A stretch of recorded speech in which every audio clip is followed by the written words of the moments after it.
Bulamnaka from Fiji. I'm Ayaz Syed Kayum, the Fijian Attorney General and Minister responsible for education. On behalf of the Fijian government and the Fijian people, I'd like to say how honored we are to host the 20th Conference of Commonwealth Education Ministers meeting in Fiji, the first ever to be held in the Pacific. We look forward to welcoming leaders in government, youth organizations, civil society and education to discuss how Commonwealth countries can work together to advance the 2030 Sustainable Development Agenda in education. Here in Fiji, we understand better than most the importance of ingraining sustainability and resilience in every aspect of development, particularly in education. Because as a small island developing nation, Fiji and the Fijian people exist on the front lines of climate change, and we welcome the theme of sustainability and resilience. Can education deliver? For the 20th conference, as it speaks directly to the critical need to boost resilience in nations around the world to the devastating impacts of climate change. In February 2016, Fiji was struck by the strongest cyclone to ever make landfall in the southern hemisphere, Cyclone Winston. The cyclone killed 44 of our people and destroyed over 40,000 homes and 200 schools. As part of our massive rebuild from Cyclone Winston, affected schools throughout Fiji are being reconstructed to a far higher and more cyclone-resilient standard, in preparation for the more severe and more frequent cyclone projected worldwide. Fiji is also leading the ongoing United Nations negotiations on climate change as President of COP23, as we seek the full implementation of the Paris Agreement on climate change, which calls for decisive cuts in carbon emissions to arrest the current rate of global warming.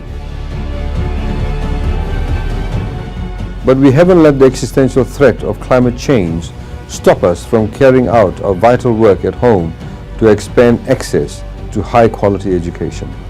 Under the leadership of our Honourable Prime Minister, we've made tremendous strides in bringing greater educational opportunities into the lives of the Fijian people, regardless of age, location, disability or socioeconomic status. Education in Fiji at the primary and secondary level has been made free for the first time in Fijian history, and the Fijian government is also providing free textbooks and subsidized bus fares to students, freeing thousands of young Fijians from financial constraints in pursuing an education. And we've also set aside substantial investment towards scholarships and tertiary loans to help students continue on to higher education. New schools are being constructed throughout Fiji, including an impressive network of tertiary institutions that are equipping Fijians with skills relevant in our modern and dynamic island economy.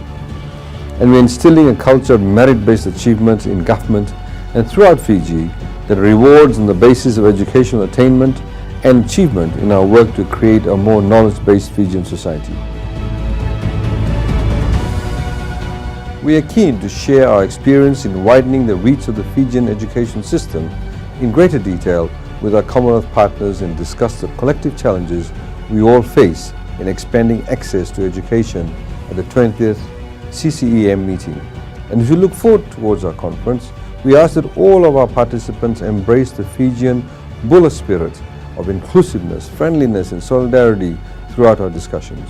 We ask that our meeting be guided by the Pacific concept of Talanoa, and that we speak freely and exchange ideas and experiences in an open and transparent manner. And we ask for ambition and commitment on the part of every Commonwealth nation as we strive to set a new standard in regional and international cooperation in advancing the 2030 agenda. We look forward to seeing you all in Fiji. Nakawakalewu.